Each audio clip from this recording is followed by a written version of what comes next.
kita harus banyak bersyukur pada saat ini.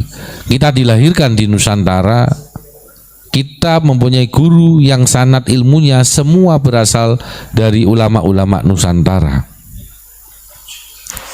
Contoh kecil, kemarin malam kita pengajian di Bali, tempatnya Kiai Sodik. Beliau berasal dari Jawa Timur, tepatnya di daerah Jember, yang mana merintis pondok pesantren atau yayasan di Denpasar, Bali. Beliau menyampaikan kepada kita bahwasanya beliau dulu pernah mondok di Bahasan Genggong. Kalau kita mengatakan Bahasan Genggong, berarti beliau muridnya Syekhona Khalil. Bahasan Genggong berarti muridnya Syekh Nawawi Al-Bantani, muridnya Mbah Soleh Darat, dan ulama-ulama yang lain. Ini membuktikan bahwasanya dimanapun berada, kiai-kiai, para ajengan, para gus-gus, para lora yang ada di Indonesia mulai Sabang sampai Merauke, itu semua sanad ilmu dan sanad guru semua berasal dari ulama Nusantara. Ini sesuai wasiatnya tadi Syekh Ismail Al-Jawi ya, yang mana Syekh Ismail sampai mewanti-wanti. Berarti apa? Kondisi zaman ini banyak yang melupakan ulama-ulama Nusantara. Setiap daerah, setiap kabupaten banyak ulama-ulama kampung, ulama-ulama Nusantara yang mana pada saat ini bisa dikatakan dilupakan. Kita jarang menyampaikan sejarah ulama Nusantara, tapi yang kita banggakan pada saat ini justru dari para pendatang yang dibawa penjajah. Siapa mereka? Yakni klan Ba'alawi, atau yang sekarang masyhur dengan sebutan Habib. Nah, sedangkan Habib ini adalah Habib yang gennya Yahudi. Makanya saya menyampaikan dengan tegas biar masyarakat Indonesia paham bahwasanya mereka adalah Habib Yahudi. Ini dengan bahasa yang lugas dan tegas biar masyarakat mudah memahami. Dengan harapan apa? Memberikan edukasi kepada masyarakat Indonesia.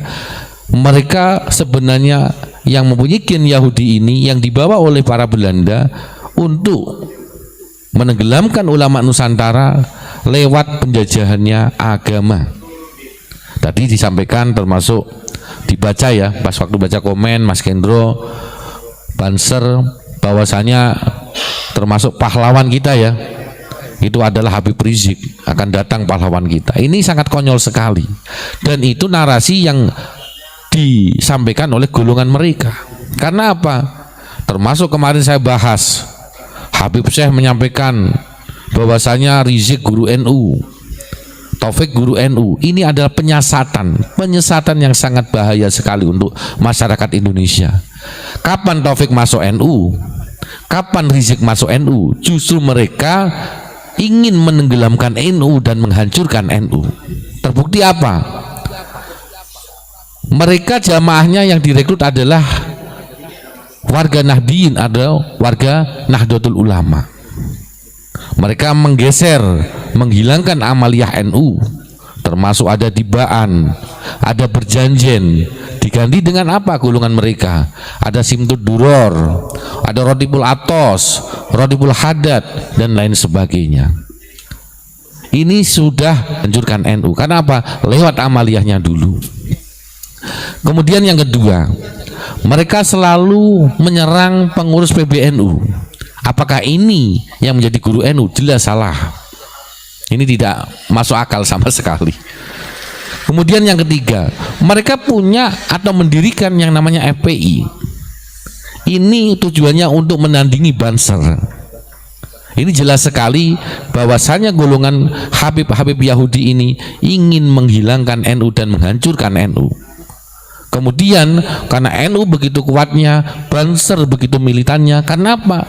Saya mengangkat nama Banser. Banser itu mulai Sabang sampai Merauke tidak ada gajinya sama sekali. Betul Mas Kendro? Tetapi pengabdian, ingin mendapatkan kehidupan yang berkah, pengen ngabdi kepada ulama yang ada di Indonesia ini. Mereka rela beli seragam, beli jaket, beli sepatu, bayangkan. Bahkan ikut di Klatsar, di Klatsus, mereka memakai biaya sendiri. Ini suatu pengabdian yang sangat luar biasa yang tidak pernah disampaikan kepada publik. Tetapi golongan Ba'alawi ini dengan susahnya ingin menenggelamkan NU, maka mereka menyusup ke tubuh NU, mulai dari MBC, mulai PCNU, PWNU, bahkan PBNU, termasuk di dalamnya ada Jatman. Golongan mereka sudah masuk. Tapi kita harus paham, mereka masuk di NU tujuannya adalah menghancurkan NU. Mereka masuk Thorikoh ingin menghancurkan Thorikoh. Kenapa saya ngomong menghancurkan Thorikoh? Terbukti videonya tersebar dan kemarin sudah dibahas oleh Ustadz Ubad Aminullah, bahwasanya yang harus disebarkan di Indonesia adalah Thorikoh Alawiyin. Thorikoh yang paling baik adalah Thorikoh Alawiyin. Thorikoh yang pertama adalah Thorikoh Alawiyin yang masuk di Jawa atau Indonesia ini. Ini sudah penyesatan. Mereka kamuflase pura-pura masuk di Jatman, tetapi justru ingin menghancurkan Thorikoh yang ada di Indonesia ini.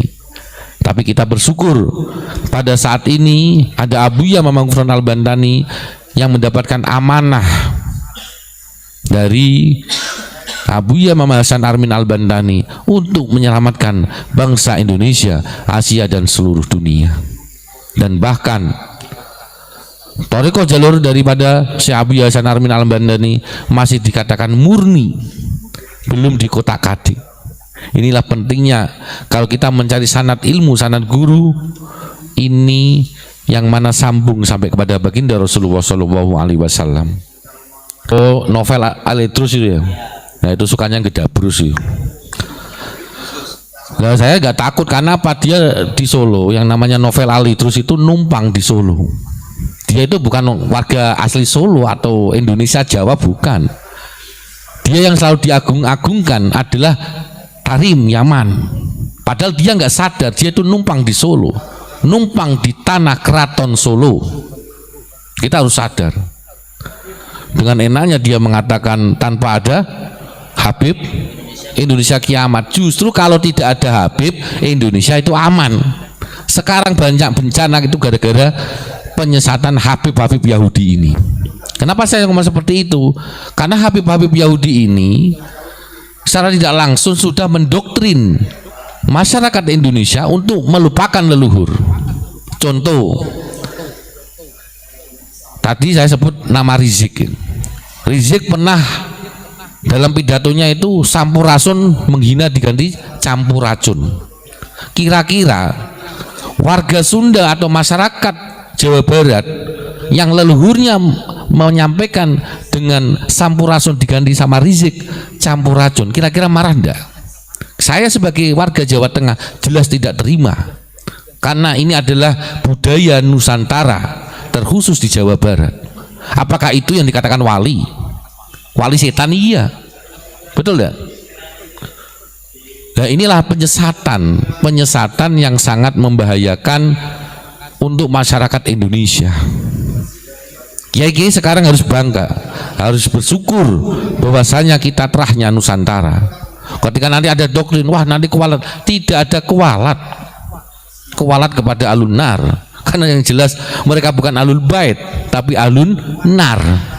Kita harus sekarang pede, mereka pede, kita harus pede. Yang jelas kiai-kiai atau ajengan yang ada di Indonesia semua terahnya dari Wali Songo dan kerajaan yang ada di Indonesia. Mereka pede, kenapa kita tidak pede?